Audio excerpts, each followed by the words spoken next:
So today I'm actually hosting an event for the Connecticut Daylily Society, their annual picnic. So we have a bunch of authoritative people here, and I'll have somebody speak to you guys a little bit more, and we'll talk a little bit more about the specifics. But daylilies are some of the easiest perennials you can possibly grow in your garden.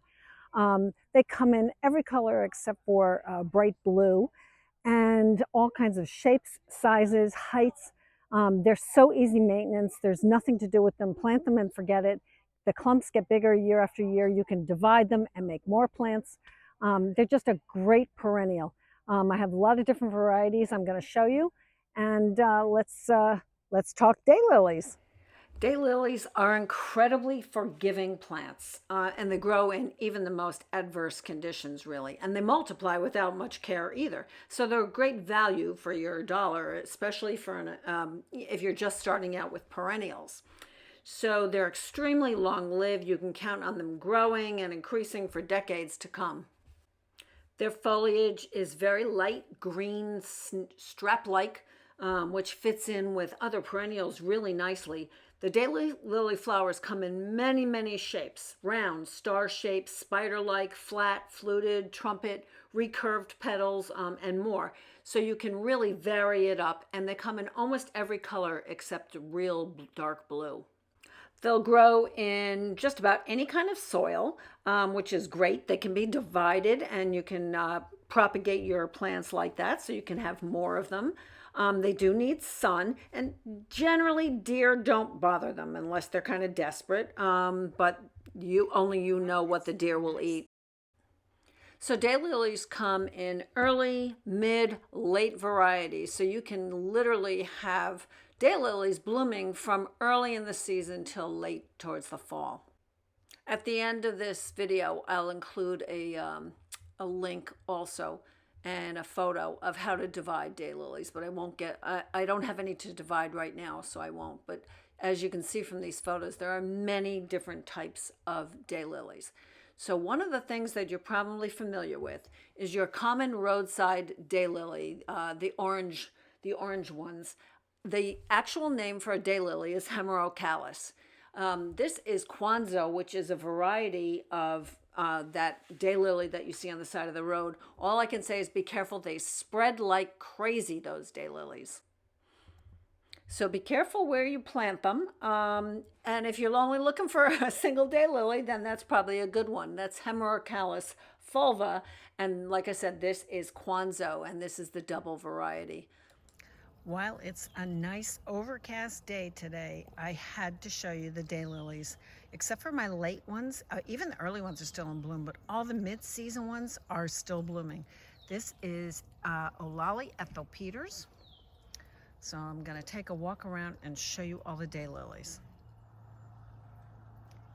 This is called Buddha. This one does not have a name. My brother-in-law did some hybridizing, and this is one of his. Then we come down to, this is Mary Todd. This is a very popular daylily. I have a lot of them.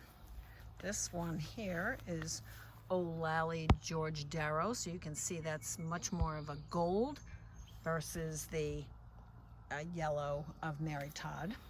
Let's see if I can get into show you Punk. Hang on.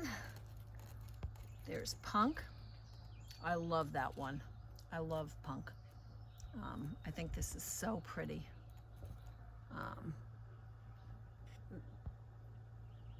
That's Punk. This is Sweet Aubergine. You can see I've got a nice little cluster here. And then next to it, I'm actually not sure how this got into this bed. This is Primal Scream. Again, this is a very popular daylily. And it's kind of self-seeding itself all over the place.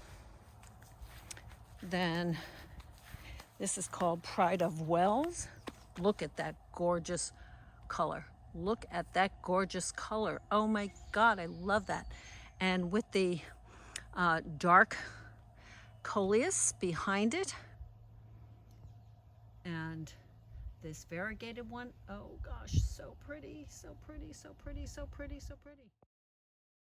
Here we have Burgundy Star, and next to it, this could be Chicago Apache, or it could be Pardon Me. I have to compare the two. I'm not quite sure, but we've got sort of the red corner over here, and with some of the other plants.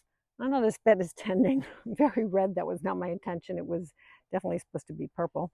So we've got a few different varieties of things here. Something that just opened today from Pat Sayers. This is Passion with a Twist. Kind of a bicolor with the red recurved petals on the outside with the yellow-green throat. This just is opening. So if you want a long daylily season, plant the early, the mid, and the late bloomers. And then you'll have daylilies all season. And certainly you can divide them as the years go by. So here's more Mary Todd. And this one is, this daylily's not doing too well because I think there's a lot of vole damage from underneath.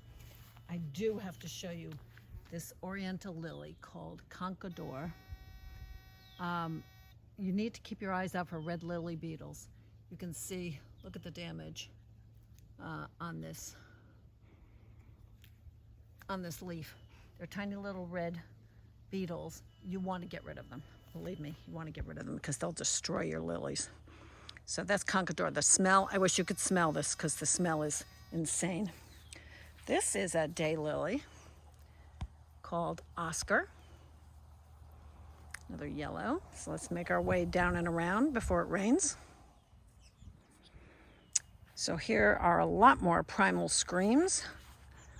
You can see I've got some cone flowers hiding in behind there. I've got some asters. I've got some drumstick alliums and a lot of primal scream daylilies here. A lot. It definitely makes a statement. I'm not a huge orange person, but I do like these daylilies. In the back there I have a gigantic stand of a daylily called Kwanzo, which is spreading like crazy. I've been giving it away to neighbors as quick as we can dig it up. Again, this is Pardon Me, so I think that other one I showed you is also Pardon Me, and I have it with some Firelight Tidbit hydrangeas. This is Olali Carol daylily, and I've got some green twister coneflowers here in front. And then making our way over here, more Magnus coneflower, echinacea, and then this is a daylily called Maddie's Magenta. And then this one is one called Rose Ring, Olali Rose Ring. I think I've mentioned in my last video that I used to live, I used to have a house in Vermont right near the Olali daylily farm. And so I have a lot of their daylilies. But as time has gone on, I've collected some other new ones. So this stand of daylilies here next to my Pinky Winky hydrangeas. So over here I have 3 different ones. This one over here is called Why Not, but it's a late bloomer. Then more Primal Scream, and this is Olali Firecracker, which is almost at the end. It's one of the earliest ones that I have. Again, there's some Primal Scream. Let's make our way around. In my new bed here, I have some brand new daylilies, so they're very small. This one is called Pandora's Box. And then I have, let's see what else is open today. Nope. Here's Indian Giver. There was another one, Mary's Baby. That one isn't open today. Let's see what's over here. Prince of Purple. No, that one's not open today, and neither is Wayside King Royal. Okay, making our way over here. You can see a bunch more Mary Todds in here. In front of the Diablo 9 barks with the blue. I love it with the blue of the bloomstruck hydrangeas. And then of course there's a lot of hostas and astilbes and bleeding hearts and more hostas and ligularia. Right there will send up a shoot. It almost looks like a black-eyed Susan. We got some ferns there. Oh, before I go away from here, let me just show you, because I think I've mentioned it a few times. Sorry about the sniffling. Allergies, I guess. This is Koringa Shoma. So this is a plant I don't know how many people are familiar with. This is actually 2 plants. So it gets a really small little flower. I think it's called yellow wax bells. I've had this for a long time. It's a definitely unusual plant. On our way, I just need to show you how pretty Oh So Easy Pink Cupcake Rose from Proven Winners is. Just such a pretty color. So let's make our way over here. Got some calla lilies. This, I believe, is Eulalie Rose. And then I've got a lot of lobelia spreading around in here. Veronica, Wizard of Oz, looks like it's just about finished. Sorry, I've got bugs attacking me out here. Look at this. This is Diana's Delight. Is that not glorious? Oh, wow. That is glorious. Got milkweed that's kind of finding its way around. This is Eulalie Rose Ring. And this is my daylilies desperately need to be divided. There's just no 2 ways about it.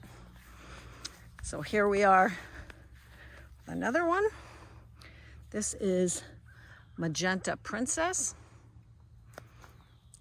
Super pretty with the white midrib here, with the yellow throat, with the dark salmony pink petals. And oh gosh, look at this. Oh my God, look at this. This is an oriental lily called Editha. Oh gosh, is that not magnificent? Oh my God, I might have to order 1 million more for next year. Wow. And I think I need to thank Danielle from North Lawn Flower Farm for turning me on to this. That is glorious, absolutely glorious. In this bed, you can see the Allium Glowmasters that I still have the heads standing. I think it looks pretty. This bed has Velvet Shadows, is that Daylily, next to the Mary Todd. So the purple and yellow, again, opposite on the color wheel. We still have this really pretty new basket recipe from Proven Winners. There's some more Velvet Shadows and some more Mary Todds. Again, together with the purple Nepeta. And oh, I see something good on the other side. Let's go over there.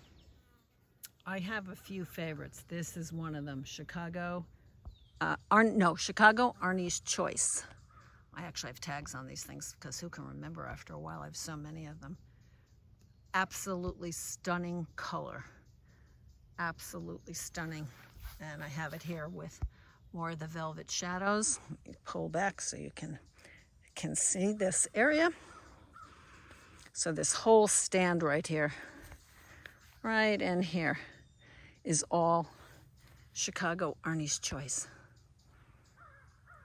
And then more Velvet Shadows, and then you've got the Mary Todd in the back. I'm gonna have some Black-Eyed Susans there. This is Carly Rose Grass, Chocolate Shogun Astilbe.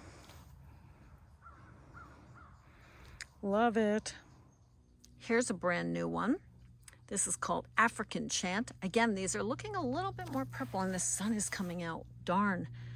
These are looking a little more purple. They're really a dark red.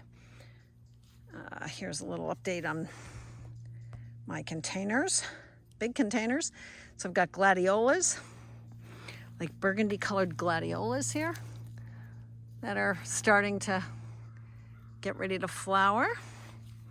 And there's a Newly Noir coleus.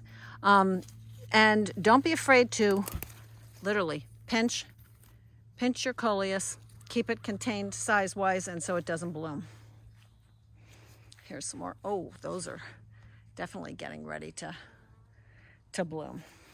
Let's go look at some more. Let's go look at some more daylilies. This is Shaka Zulu. This was a gift from a friend. The Connecticut Daylily Society is coming for their annual picnic here tomorrow. And this was a gift from one of those members. That is the most gorgeous purple with the white ruffly edge with the lemon yellow throat. Just gorgeous. I have some others here that are not open yet. This is Francis of Assisi. Let's see what else we have up. This is Maddie's Magenta. And here's another favorite of mine. This is called Elmer Anderson. You can see I love the dark purple daylilies. I love these. I just love these. And it looks so pretty with all the green behind it. This one has more of that chartreusey greeny yellow throat, and that looks really nice with the spirea behind it and these purple astilbes. Nice combination there. This beauty is Black Friar, a very, very dark burgundy with a really bright yellow throat. Really pretty curved petal on the outer petal. Really, really pretty, and it's right next to this geranium roseanne. Got some unplugged so blue in here, and some tons of Lolly Ethel Peters daylilies in this bed, with yarrow spreading all over the place. And of course, lots of nepeta. So here's a daylily called Ed Murray. And this is a reddish dark purple, again with that yellow-green throat. This is another Burgundy Star. And that's, again, some of these daylilies desperately need to be divided. I've had them for a really long time. Here's another Pride of Wells in the back here. Beautiful red. This is a red, not a purple.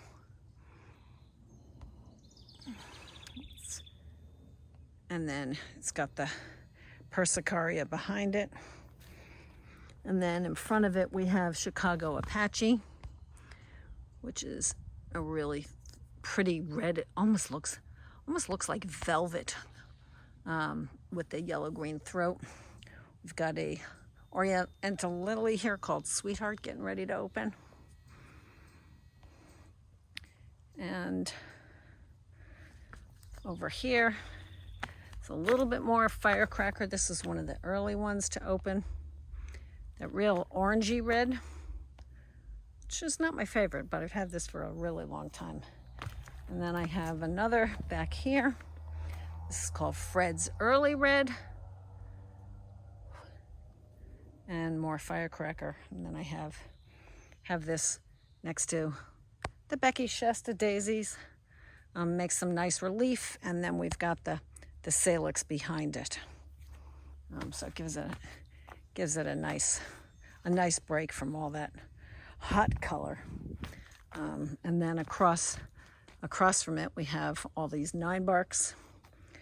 Here's the wee white hydrangea. We've got dahlias that are getting ready to open if the voles don't destroy them first. Stokes aster. And this this Asiatic lily is pretty well done. But we've got another Oriental lily right here, also getting ready to open. I think that's it for the daylilies. Just wanted to take you along and show you, because they're all opening all over the place. You know, I think we wait for things to happen, then all of a sudden it's like everything blooms at one time. And I wanted to make sure I showed it to you while things are really at their peak. You never know, we could have a big storm and take things down in a heartbeat. So not sure if you like daylilies as much as I do. I love daylilies. They come in so many colors. The great thing is, you know, every day you have a new one. They're literally bloom one a day. So when this is done, I'll usually, you know, snap it off. I like to do that just to, I feel like the Japanese beetles really go after my daylilies anyway. And I find that it really does seem to make a difference if I deadhead them. It's not quite as bad, but look at that gorgeousness. Oh Lord, it's so pretty. So pretty, so pretty. So let me know what your favorite daylilies are. Maybe I'll add some more to my collection. A great source for information on daylilies is the American Daylily Society. They have chapters all around the United States. They have very good descriptions of all the parts of a daylily, all the different blooming sequences, and how to propagate or how to divide daylilies. It's really very simple.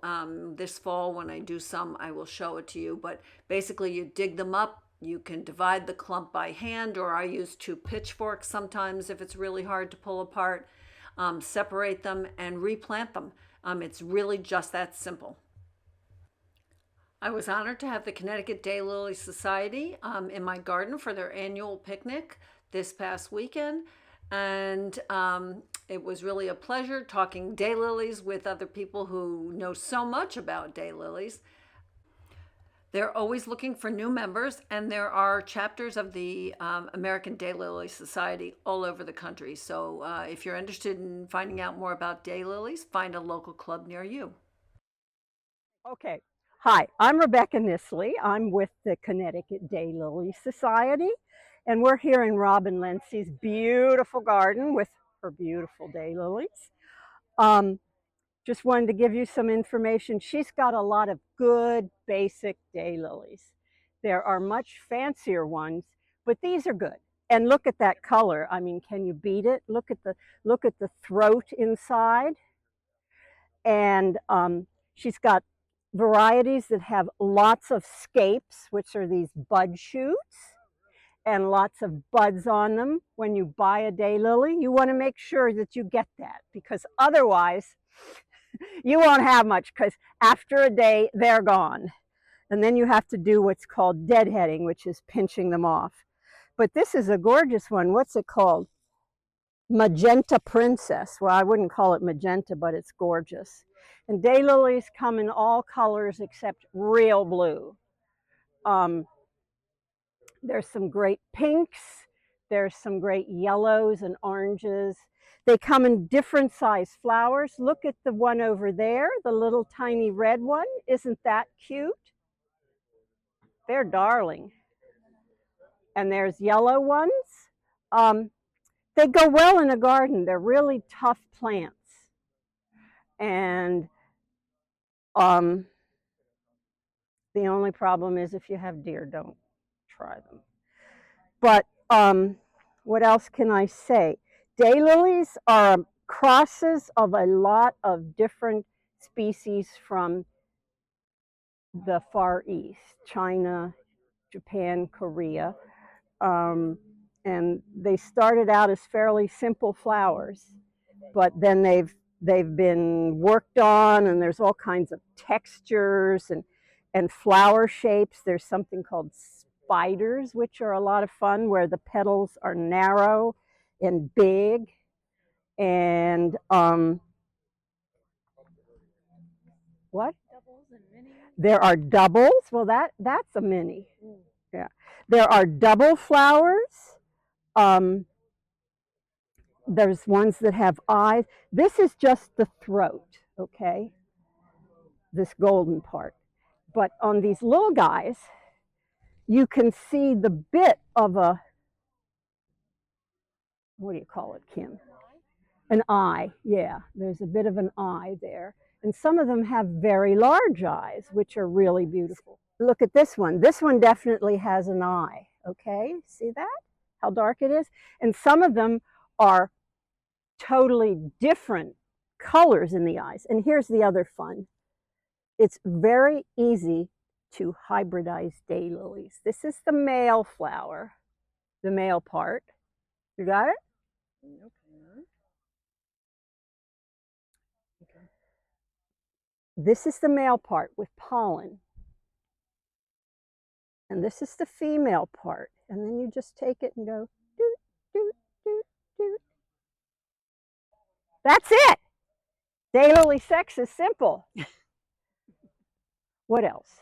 Shall we go find some other flowers to look at? Sure. Okay, this one is fairly close to a spider. You see how much narrower the petals are? And look at that interesting little chevron there.